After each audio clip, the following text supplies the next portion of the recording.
Augmented reality is just a digital overlay on the real world using a computer of some sort, usually mobile devices. There's virtual reality, which is a completely virtual environment. Everything is artificial. And then on the far other side of that is experience reality, what we call the reality that we perceive every day. And somewhere in the middle between absolute virtual reality and absolute experience reality is a world that's, this 50-50 augmented world that is half virtual, half real. If somebody asked me what kind of artwork I make, I just say I'm a conceptual artist. The first couple of shows I was in were in like New York and Sydney, and all my work was Alaskan based. The best way I could describe it is, so the first AR piece I made was the Aurora Borealis. So it was this idea in Anchorage of you never get to see the Northern Lights because the light pollution's so bad.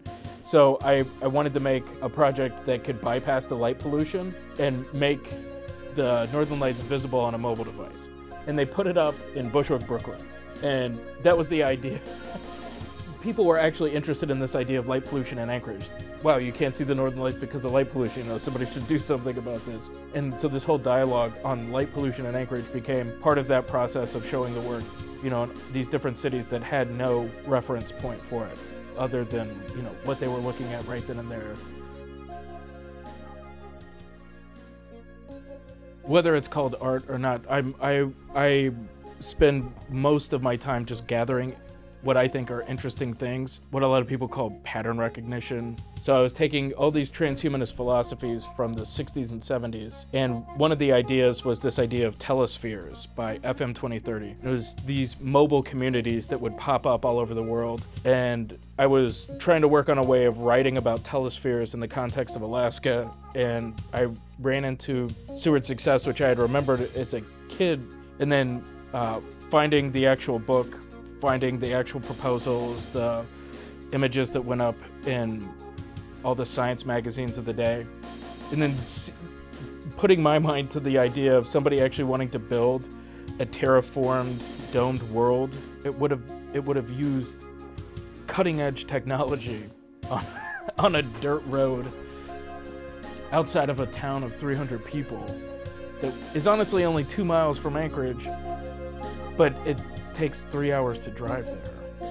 And I think the idea of a domed city there is actually still kind of exciting. I've heard a lot of people when I've heard them describe it to others, it's something that's not there, but how is it there? It's kind of a look at what is possible, what happened, what could happen. It's, that idea of mixed reality of alternative realities, past realities, future realities, and then mixing that with the current realities or lived or shared realities, whatever you want to call it. I think older generation just argues with it, thinking that them arguing with it at some point is going to change its existence. Say anybody under 20 isn't going to question this idea. Like, you show them augmented reality once, they're totally fine with it, and the logic of it doesn't bother them at all. I had never taught before, I had never considered teaching before. All of a sudden, I did it, and I was like, this is amazing, I love everything about this. When you pick the protist that you're working with, you're picking an animal-like, a fungus-like? I didn't think I was gonna love it as much as I do. When I've been able to teach computer science in structured learning classrooms, that's been one of the most rich and rewarding experiences of my life.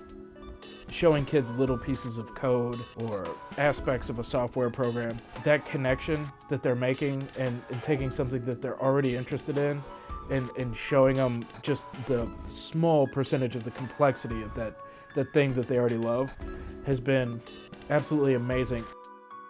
Honestly, I think the trajectory of constant change and new things, new discoveries, that's the most exciting thing for the future.